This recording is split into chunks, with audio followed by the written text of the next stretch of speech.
Solenidade de São Pedro e São Paulo.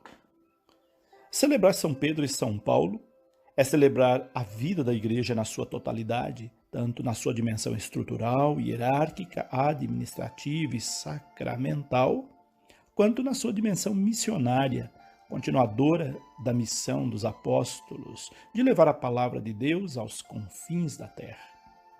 Essa solenidade não visa apenas destacar os feitos desses dois grandes santos da Igreja, mas o próprio Cristo, que os escolheu e confiou-lhes tão árdua missão, que é a de serem as bases da Igreja, que nasceu e se sustenta sob estas duas colunas, estrutural e missionária.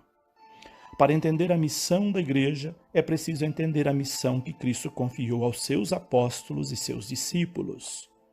O Evangelho de hoje nos conduz a este entendimento quando nos faz um questionamento fundamental, medular do cristianismo. Quem é Jesus? Quem não souber responder a esta pergunta não será seu discípulo, não entenderá a Igreja nem a sua missão.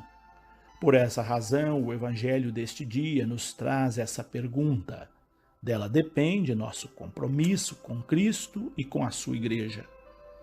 Jesus leva os seus discípulos para a região de Cesareia de Filipe, isto é, ele se afasta com seus discípulos de Jerusalém, o centro do poder político e religioso de então, para lhe descobrir se eles de fato sabiam quem ele era e qual era a missão que tinham como discípulos. Por que Jesus os levou até aquela região? Ele não poderia ter feito essa pergunta ali mesmo em Jerusalém? O fato de Jesus os levar a essa região tem caráter pedagógico e catequético. Quando estamos muito envolvidos com alguma situação ou muito próximos de algo, não conseguimos visualizá-lo com nitidez ou na sua totalidade. Basta pegarmos um texto e colocá-lo bem próximo dos olhos.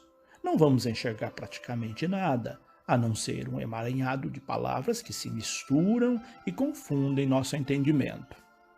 Em Jerusalém, no meio do tumulto das ações e atividades do templo, ficava difícil de enxergar Jesus e sua missão naquilo que eles representavam.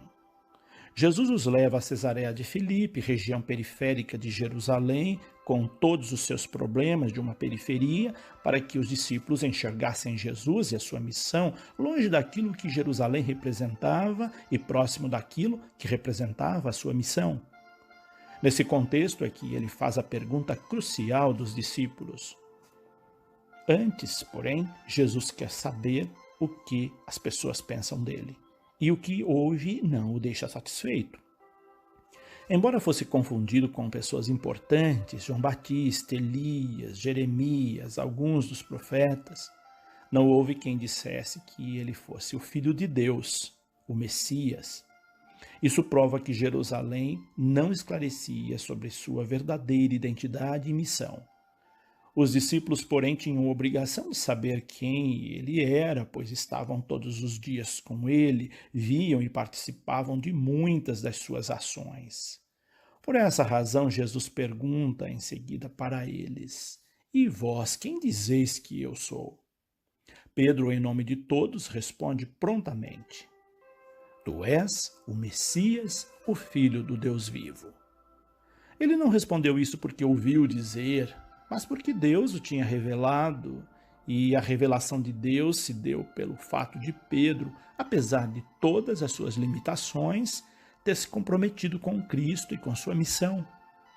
Jesus sabia disso e confirmou que a resposta de Pedro era fundamental, pois vinha de Deus. Assim sendo, confia-lhe uma árdua missão, de ser a base da Igreja. Dele dependeria o fortalecimento dessa igreja que nasce apostólica, missionária e se expande pelo mundo, fiel aos seus princípios, à sua base. Ele seria o alicerce dela. Vemos assim Jesus confiando a Pedro essa missão. Tu és Pedro, e sobre esta pedra construirei a minha igreja, e o poder do inferno nunca poderá vencê-la. Depois de ter respondido corretamente quem ele era, Jesus confia a Pedro essa responsabilidade e lhe capacita dizendo: eu te darei as chaves do reino dos céus. Tudo que tu ligares na terra será ligado nos céus. Tudo que desligares na terra será desligado nos céus. É a responsabilidade da igreja de fazer a ligação, a mediação entre o céu e a terra. E isso é feito através dos sacramentos e das ações missionárias, do comprometimento com a defesa da vida, sobretudo com a vida dos indefesos. Por isso, é uma missão desafiadora. Quem a assumir verdadeiramente passará pelas perseguições de Jesus, porque os poderes do inferno estão aí, sempre prontos para atacar as obras de Deus e os que representarem ameaça para eles. Porém, o poder da morte não será vencedor, pois quem está com Cristo está fortalecido nessa rocha inabalável. É o que vemos na igreja hoje. São muitas as perseguições, calúnias, difamações e até mortes, mas a igreja vem atravessando incólume os séculos e se perpetuando na história de modo inabalável, conforme Jesus disse a Pedro. Semelhante ao Mestre, seus apóstolos e discípulos foram e são perseguidos e mortos, mas ressuscitaram e ressuscitam nas obras que empreenderam. A primeira leitura narra que Pedro foi preso e na prisão recebeu a solidariedade da comunidade que rezava continuamente por ele. Além disso, tinha a presença de Deus que o protegia e o libertou.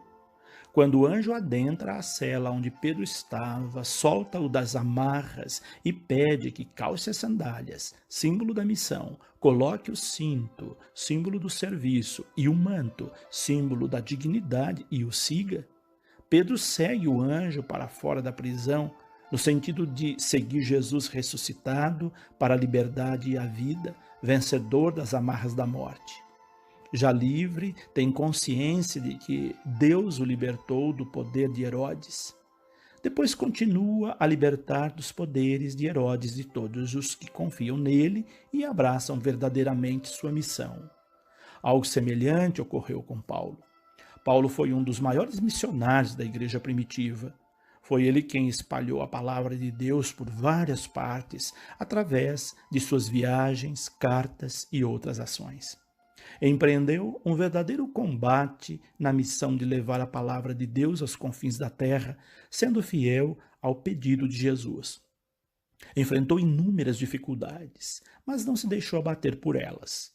No texto de hoje, a segunda carta a Timóteo, ele escreve da prisão. Paulo, prisioneiro de Cristo e dos homens, faz uma espécie de testamento que encoraja Timóteo e as comunidades, mostrando que vale a pena a missão, vale a pena dedicar a vida a Cristo e ao próximo. Sua sensação é de missão cumprida.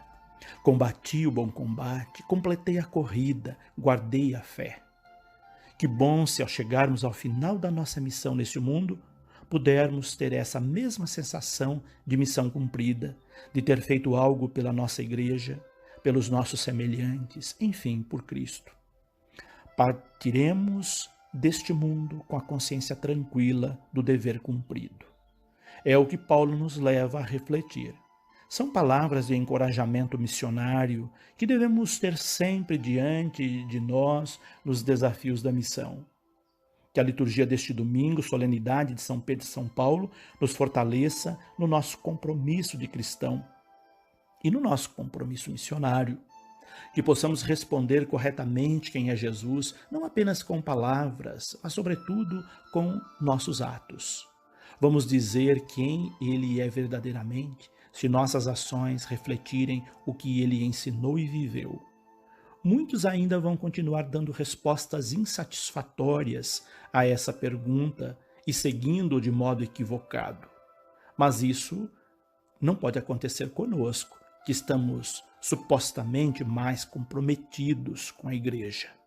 São Pedro e São Paulo, rogai por nós. E se você deseja ter em mãos estas reflexões impressas, sugiro que você adquira o livro Liturgia da Palavra 2, onde encontram as reflexões dominicais das solenidades e festas. E se você quiser o calendário litúrgico completo, adquira também o volume 1, Liturgia da Palavra 1, ambos publicados pela Paulus Editora. Deus abençoe a todos. Padre José Carlos Pereira.